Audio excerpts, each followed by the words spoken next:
طبعا سمعنا عن لعبة اي تي وازاي اللعبة دي كانت أسوأ لعبة في التاريخ، بس طلعت ان مش ده كل حاجة. اللعبة مش بس وحشة، اللعبة كانت هتهدد مجال الألعاب وهتخليها تنهار للأبد، بداية من شركة اتاري اللي كانت متربعة على عرش ألعاب الفيديو. وازاي الشركة دي كانت من أقوى شركات الألعاب في العالم كله من خلال لعبة واحدة دمرت إمبراطورية اتاري. يا ترى ايه الحوار وايه اللي حصل وصلهم لكل ده اللي احنا هنعرفه في فيديو النهارده، وهي ازاي لعبة اتاري كانت هتدمر مجال الالعاب للابد. فلو مهتم بالموضوع ده اعمل لايك واشترك في القناة لو انت لسه مش مشترك، ويلا بينا نبدأ الفيديو.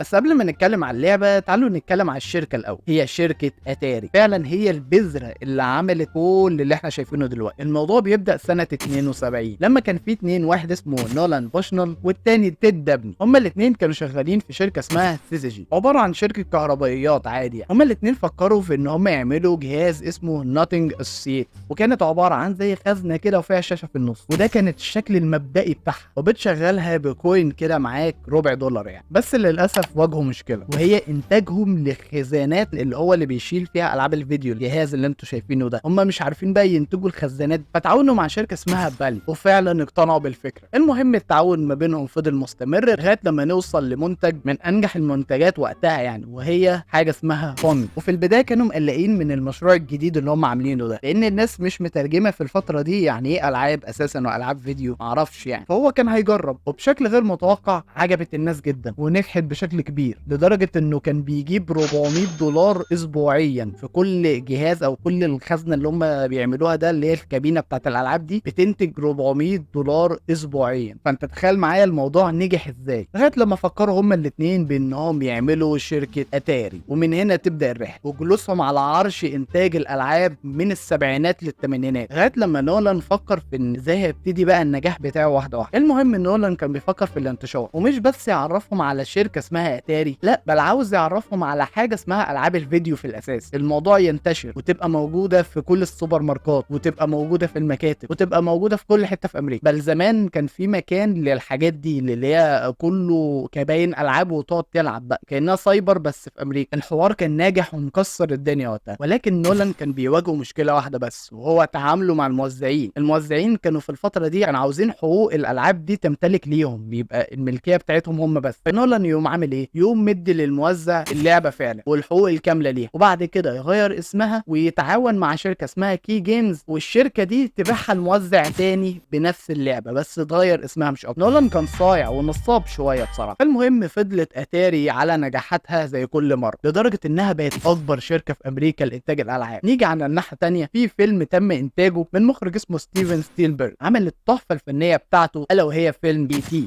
من اشهر افلام الثمانينات في الفتره دي. الفيلم كسرت الدنيا لدرجه انها اتعملت عرايس، عملت منتجات كتيره، البوسترات كانت ماليه الشوارع، الناس كانت بتروح السينما يجي بتاع 5 6 7 مرات عشان يتفرجوا على الفيلم تاني، لانهم كانوا مندهشين من اللي هم شايفينه. الفيلم ده اللي حرفيا دخل حاجه اسمها الخيال العلمي. ممكن حد يقول لي طب ما ستار وورز كان قبليها ودخل برضه حاجه اسمها الخيال العلمي، بس اي تي كان مختلف. ازاي يبين لك فكره بان البشر مش هم الوحيدين اللي قاعدين في الارض، وان في كائنات تانية. وكمان ادى فكره للمخرجين والمؤلفين بعد كده في حته بان الفضائيين هيغزوا الارض بالسفر عبر الزمن والحاجات دي كلها. فهو اللي ادى الحته دي او ادى الالهام او الفكره للمخرجين والمؤلفين في امريكا. المهم في وسط الزحمه اتاري بصت على لعبه اي تي وقالت لنفسها ما ايه رايكم لو عملنا الفيلم اي تي لعبه خاصه بيه؟ وبالفعل. فالمهم يتفاجئ المطور بمكالمه من السي او، فيقول له الو، يقول له يا حبيب قلبي عامل ايه الاخبار؟ إيه الحمد لله تمام.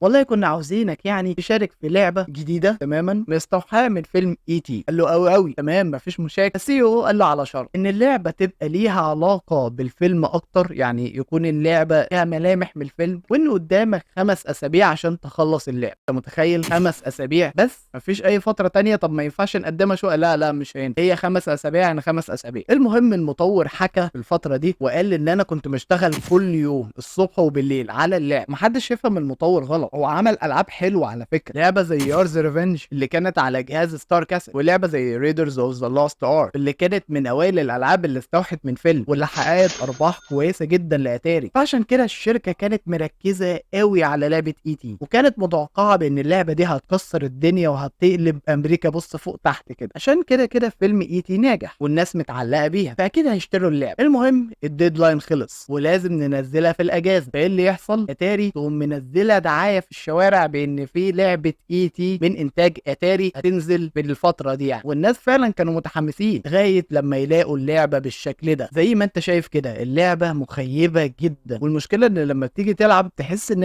انت فين وانتوا مين وانتوا ايه بالظبط، احنا فين وانتوا ايه. انا عباره عن كائن فضائي بيتجول كده في الغابه، وفي واحد تقريبا بيجري ورايا ومش عاوز يمسك بس كده. العيب مش على المطور، لان المطور ما خدش وقت كبير او ما خدش وقت كافي عشان يعمل اللعبه. هي اتاري بس هي اللي كانت مستعجله عليه، والطمع كلفتها الشركه كلها. ما انت لسه هتشوف تبعات اللعبه دي عامله ازاي. وطبعا من غير ما اتكلم اللعبه فشلت فشل ذريع، الناس كلها كانت بتشتم عليه. وطبعا مش محتاج اقول اللعبه حصل لها ايه، خسرت خساير فادحه. مفيش حد في امريكا غير لما شتم عليه. الناس كرهت اللعبه بشكل كبير واغلبهم مش فاهمين فكره اللعبه اساسا عباره عن ايه الهدف من اللعبه يعني. والشركه فضلت تقلل في سعرها بس مفيش فايده، اللعبه وحش. كانت نازله وقتها على اتاري 2600 اللي كانت برضو جهاز لا باس به، وكانت لسه مشتريه حقوق لعبه ماريو، العاب زي مثلا باك مان، واللي حققت برضو نجاحات كتيره. فالجهاز كويس مش وحش، بس جت اللعبه دي قضت على كل حاجه. وفي سنه 83 اعلنت الجرايد انهيار مجال العاب الفيديو، وخصوصا في اليابان. حصل ركود بنت لذينه في صناعه الالعاب، واتاري فضلت تنهار من سنه 83 لغايه 85، لدرجه ان الشركه كانت بتعين 10000 موظف، دلوقتي وصلت ل 2000 بس. انت متخيل مدى الخساره اللي حصلت لاتاري؟ كانت خلاص بتفلس. وفي الفتره دي الناس ما بقاش ليها نيه بانهم يشتروا اجهزه الالعاب تاني، خلاص السوق اتشبع منه، والناس فعلا ما كانتش مهتمه. واهتمامهم اكتر كان على جهاز الكمبيوتر اللي كانت برضه لسه ظاهره وقتها، واللي ممكن تاخد الكمبيوتر بتاعك ده عندك في البيت عادي. كل العوامل دي ادت في النهايه لسقوط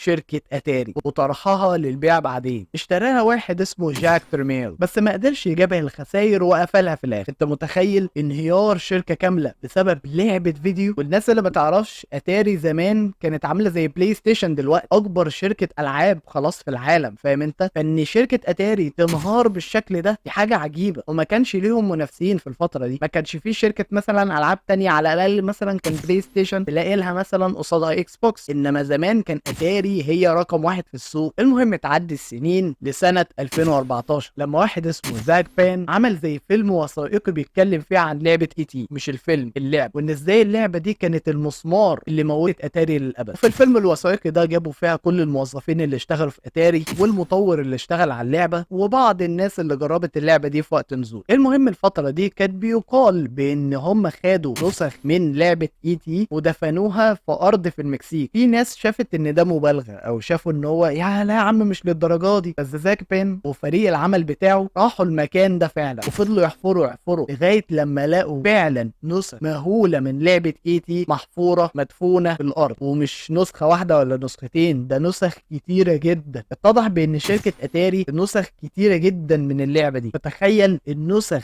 دي كلها ما عرفتش تبيعها، فاضطروا في الاخر بانهم يشيلوا الفضيحه بتاعتهم دي ويدفنوها ومحدش يسمع عنها حاجه. Atari games unearthed at a New Mexico landfill are now up for sale. Beaten up cartridges on eBay are going for hundreds of dollars a piece. We had a poll online where fans could choose what game they wanted to see you play. Okay. They chose this, E.T. the Extraterrestrial. المهم من بعد الفيلم الوثائقي ده الناس بدأت تهتم بلعبة اي تي اكتر، اللي يتكلم عنها واللي يعمل وثائقي تاني عن اللعبة. الموضوع بقى ترند لدرجة ان الناس شافت ان اللعبة دي هي اسوأ افضل لعبة في التاريخ. يعني هي وحشة جدا لدرجة ان هي حلوة. شفت انت التناقض؟ اسوأ افضل لعبة في التاريخ، تخيل. عشان كده اللعبة دي هتفضل نقطة سوداء في المجال ده، محدش يقدر ينكر كده. اللعبة اللي هزت عرش المجال تماما واللي قلبتها فوق تحت. انت متخيل ان مجال العاب الفيديو لو كان اختفى كان ايه اللي هيحصل؟ ما كناش مثلا هنشوف لعبة جي تي ايه، ما كناش هنشوف لعبة مورتال، ولا كنا هنشوف مثلا ستريت فايت، لان الناس او المستثمرين مش عاوزين يخاطروا بفلوسهم في مجال هيخسر. زي مثلا مجال الجيمنج، وطبعا مش زي دلوقتي طبعا بيشيلوا ملايين لانهم عارفين بان اللعبه هتجيب حقها وارباح كمان. يعني باختصار المستثمرين ما كانوش بيشيلوا فلوسهم في الفتره دي في الصناعه زي كده. بس قبل ما اختم كان في حاجه كده شفتها وانا بحضر الفيديو ده، وهو قناه اسمها تايلر جرين عمل ريميك للعبه وخلى اي تي تبقى بالشكل ده. بصراحه هي عجباني وكويس، وخلي بالك برضه هو مطور واحد مش اكتر هو اللي عاملها، يعني تك كده وخلاص. بس تخيل مثلا لو اللعبه دي عمل لها فريق عمل وعملوا لها ريميك، اكيد طبعا هتبقى احسن من اللعبه الاصليه اللي هي تصنف اسوأ لعبه في التاريخ العاب الفيديو. شكرا جدا لو انت وصلت لغايه هنا. اعمل لايك واشترك في القناه لو انت لسه مش مشترك، واكتب لي تحت في التعليقات ايه اسوأ لعبه انت لعبتها في حياتك غير اي تي طبعا، لان احنا ما حضرناش حوار اي تي يعني. شكرا جدا على المتابعه، سلام عليكم.